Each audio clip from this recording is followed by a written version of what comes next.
We have to solve all of the nuclear problem, and the element of speed doesn't only apply to the plutonium issue. The enriched uranium issue, some have assumed, is somewhere off in the fog of the distant future. It is not, Mr. Chairman. It is only probably a matter of months and not years behind the plutonium. So we really have to address this entire issue.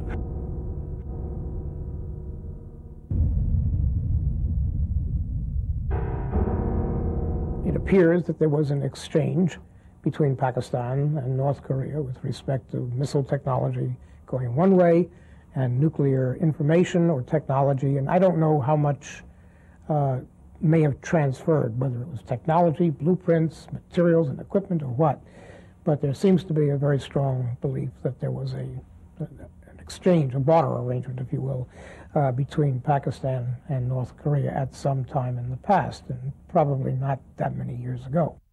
There's pretty strong evidence that Pakistan, either officially or unofficially, gave North Korea classified gas centrifuge information. They may also have provided ongoing technical assistance. Building a centrifuge is quite complicated, and people developing centrifuges often have questions they need answered. And it may be that Pakistani scientists played a role in answering questions as they came up. We also think that Pakistan may have been a source of either centrifuge components or dual-use equipment to make centrifuge components. So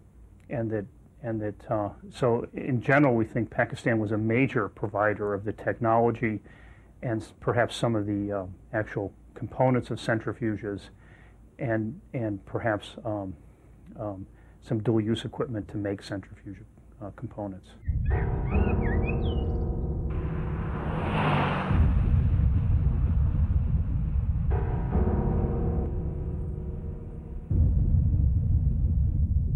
The first is, was this Pakistani-North Korean arrangement strictly a barter arrangement, or did North Korea purchase and pay Pakistan for some of this technology or for some of the materials and components? There is some evidence that North Korea did expend some substantial amounts of money in buying components and possibly technology from Pakistan as part of this arrangement.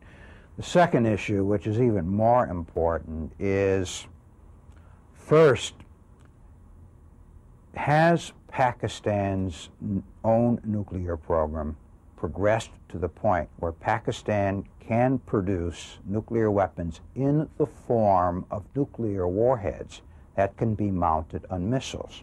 And if Pakistan's program has advanced into this stage, did Pakistan transfer this kind of technology to North Korea as part of the deal so that North Korea could produce nuclear weapons in the form of warheads that it could mount on its intermediate range and perhaps even long-range ballistic missiles? To me, in terms of the actual threat of actually both of these programs, that is a crucial question. I don't know the answer to that question. I don't know if our experts really have a definitive conclusion. With regard to North Korea, I think the answer is clearly we don't know whether the North Koreans have been able to produce nuclear warheads. Well, it means that the Chinese allowed overflight rights to the Pakistani C-130s and refueling, and they were allowed to make refueling stops. Does that mean the Chinese government knew necessarily what was happening? Probably. Probably Chinese intelligence knew that missiles were being transferred. However, did the Chinese know that centrifuge designs or technology was being transferred? Did the Chinese know whether Pakistani scientists and engineers were transiting through China? I don't know. This is very difficult to establish. Just because aircraft are transiting through a certain country does not mean that the intelligence knows everything of a particular country, knows everything as to what's going on. So I'm not persuaded that the Chinese knew everything that was happening. Well, in the first place, the North Koreans and the the Pakistanis cannot run a cargo plane from each other's capital without stopping to refuel in China. So that is the first indication. The second indication is that there are certain critical parts that are necessary for the North Korean long-range missile program that have to be made in China, we believe, and there are also critical parts for the enriched uranium program that have to be made in China. So we believe that the cargo planes were coming from Pakistan. They picked up some parts in China, went on to North Korea, and in reverse, they picked up other parts on the way back to Pakistan.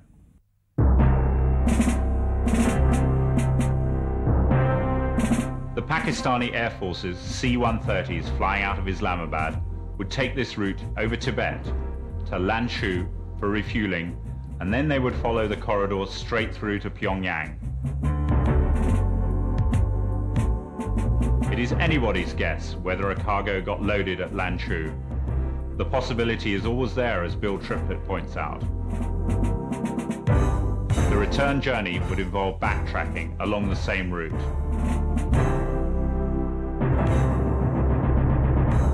How were these flights tracked?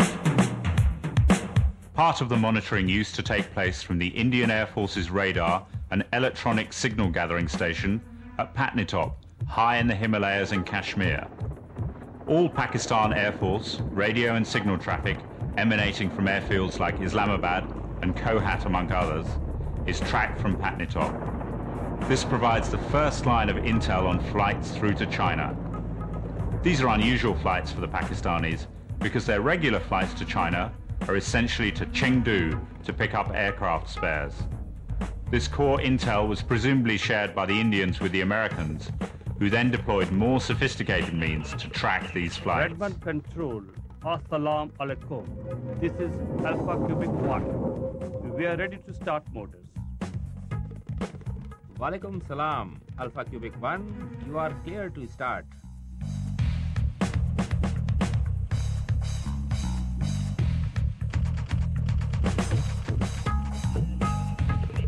Redman clears Alpha Cubic 1 to Lima Charlie, Lanzhou, China via flight plan route. Change over to northern radar after takeoff. Even after monitoring these flights, US intelligence agencies were helpless bystanders who watched silently as the Pakistan Air Force used US-gifted C-130s to conduct Pakistan's deadly barter with North Korea, because Pakistan was an ally of the US in the war against terror. Redmond Control, Alpha Cubic 1 is now changing over to northern radar. You are clear, Alpha Cubic 1, and Khuda Hafiz.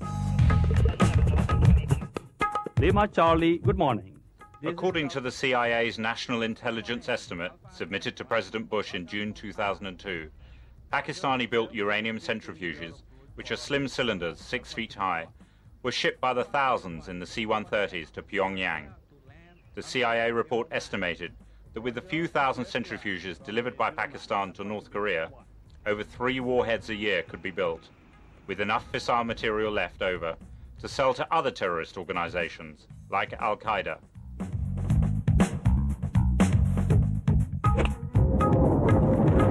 Lima Charlie, this is Alpha Cubic 1. We are now climbing through 1,000 feet and ready to change over to Tango X-ray, Alpha Cubic 1. Alpha Cubic 1, you are clear to change over the route, and goodbye from us. Tango X-ray Pyongyang. This trade might have continued unimpeded had it not been for calculated leaks to the press from the US intelligence community, which was alarmed at the inertia of the State Department in not cracking down on Pakistan at the time when this trade could have been valuably disrupted. Today, the Pakistanis stand exposed, though hardly censured.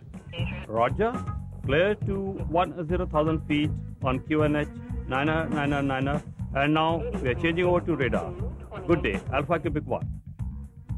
Tango X-ray radar. Good morning, this is Alpha Cubic 1.